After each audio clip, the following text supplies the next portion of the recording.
여러분, 혹시 이런 생각 해보신 적 있나요? 내가 정말 하고 싶은 일이 뭘까? 대부분의 사람들은 안전한 길을 선택합니다. 안정적인 직장, 예측 가능한 미래, 위험하지 않은 선택들이죠. 그런데 한 남자가 있었습니다. 세상이 미쳤다고 말한 사나이. 한 발만 잘못 디뎠다면 역사의 웃음거리가 되었을지도 모를 그 사람. 그런데 지금 이 순간 그는 전기차 혁명을 이끌고 있고 우주 산업의 판도를 완전히 바꿔놓았으며 인공지능 시대의 최전선에 서 있습니다. 일론 머스크. 여러분은 이 이름을 들으면 무엇이 떠오르시나요? 테슬라? 스페이스X? 아니면 트위터를 인수한 그 황당한 사건? 하지만 오늘 제가 여러분께 들려드릴 이야기는 단순히 성공한 사업가의 이야기가 아닙니다.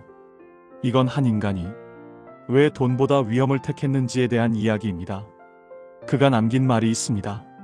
나는 인류의 미래가 흥미롭지 않다면 살고 싶지 않다. 자, 그럼 그의 이야기를 시작해 볼까요?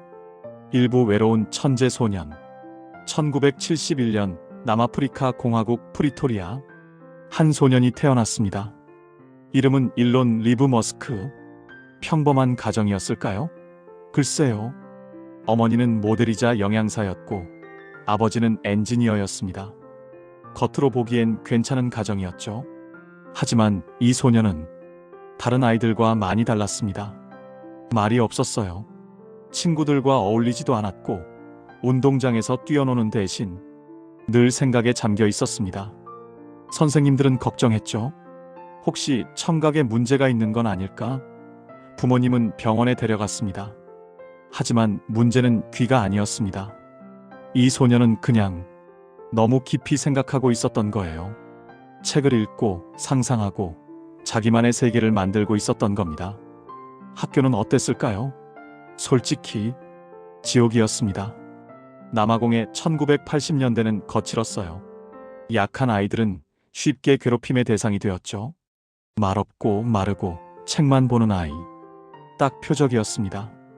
한 번은 계단에서 밀려 병원에 실려가기도 했습니다.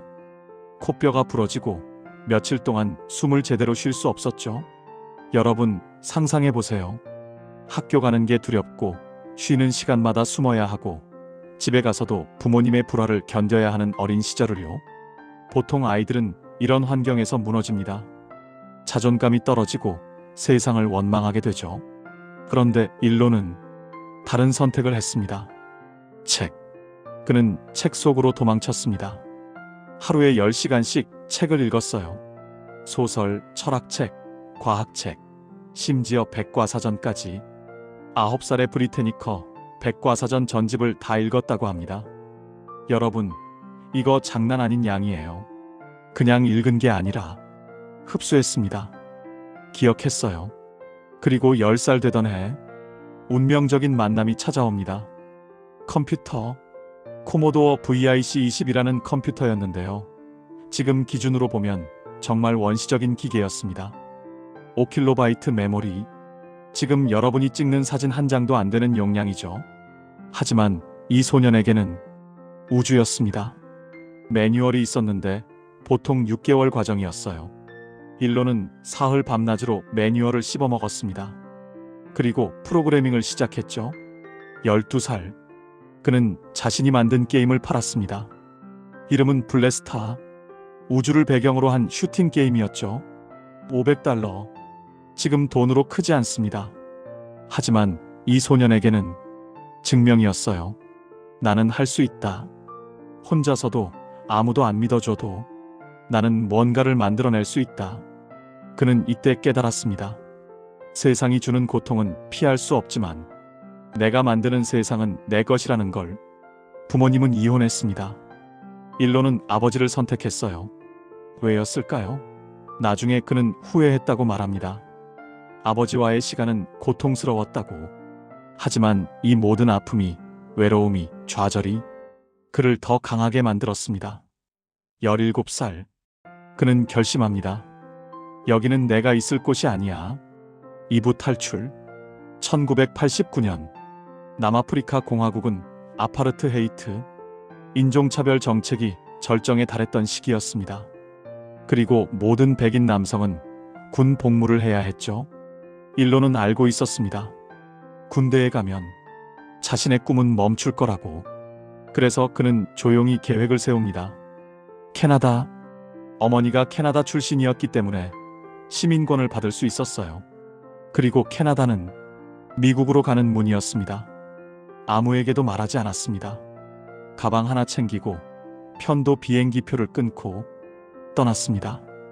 여러분, 17살에 혼자 낯선 나라로 간다는 게 어떤 기분일까요? 아는 사람도 없고 돈도 거의 없고 계획도 막연한 상태에서요. 캐나다에 도착했을 때 그는 친척들을 찾아다녔습니다. 그런데 문제가 있었어요. 주소가 정확하지 않았던 거죠. 결국 노숙자 쉼터에서 잤습니다. 전화번호부를 뒤져서 같은 성을 가진 사람들에게 전화를 걸었어요. 혹시 머스크 씨 아시나요? 하루 종일 전화를 걸었습니다. 그렇게 먼 친척을 찾아냈고 그들의 농장에서 일하기 시작했습니다. 곡식 저장고를 청소하는 일이었는데요. 여러분, 이거 정말 힘든 일입니다.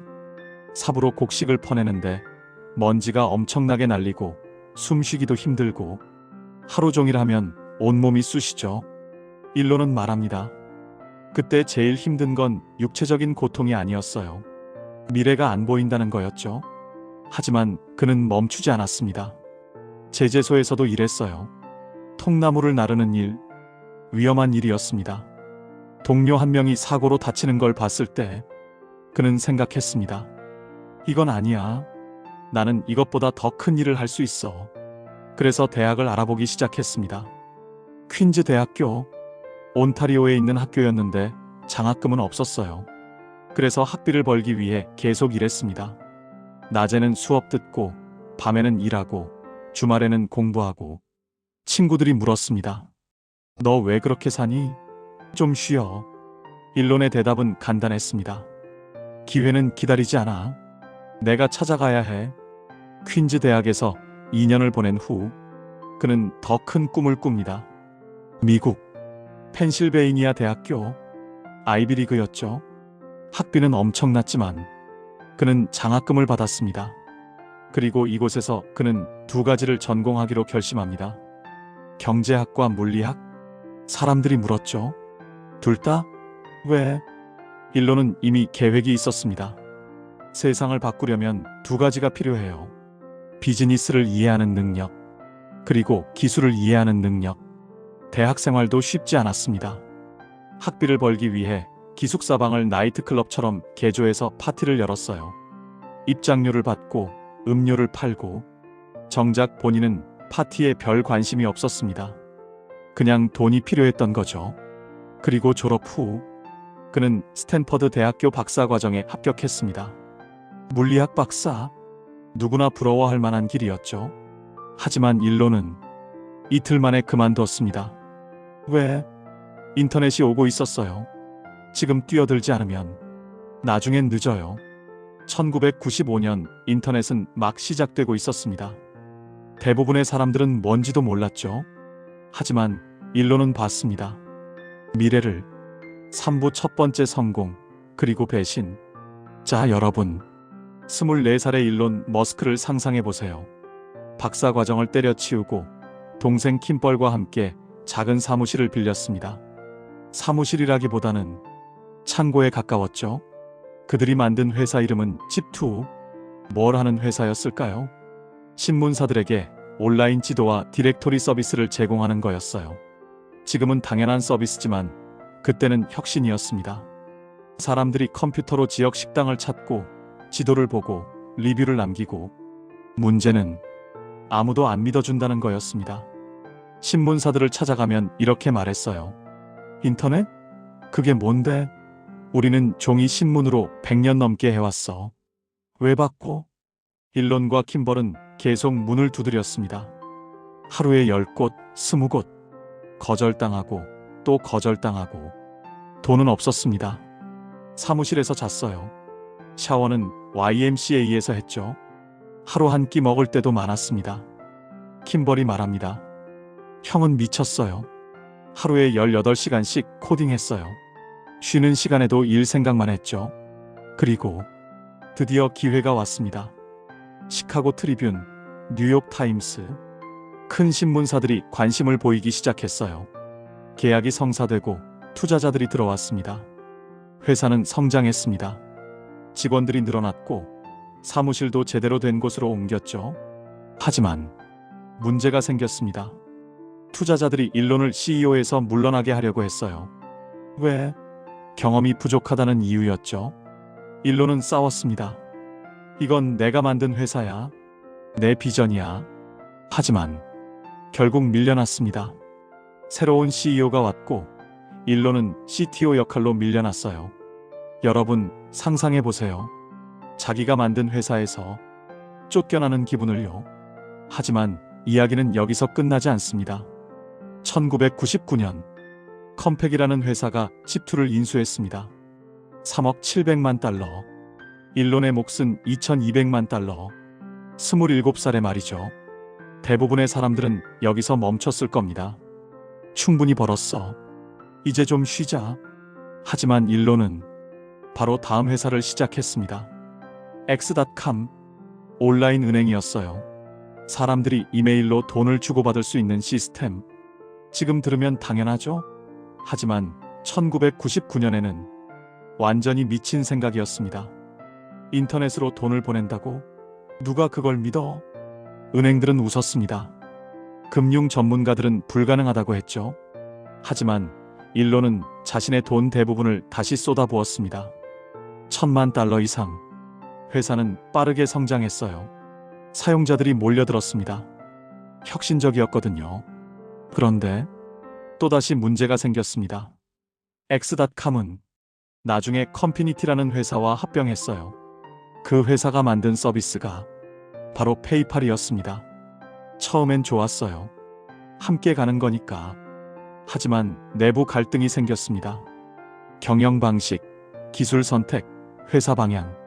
모든 게 충돌했죠. 일론은 CEO였지만 이사회가 등을 돌렸습니다.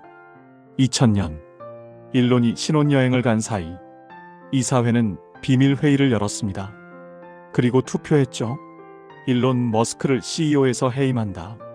여러분, 이게 얼마나 배신감 들까요? 자기가 만든 회사, 자기 돈을 쏟아부은 회사에서 신혼여행 간 사이에 쫓겨나는 거예요. 일론은 무너졌습니다. 말 그대로 바닥을 쳤죠. 그런데 더 아픈 건 2002년 페이팔 옛 X.com이 이베이에 15억 달러에 팔렸어요. 일론은 주식으로 1억 8천만 달러를 받았습니다. 돈은 많이 벌었죠.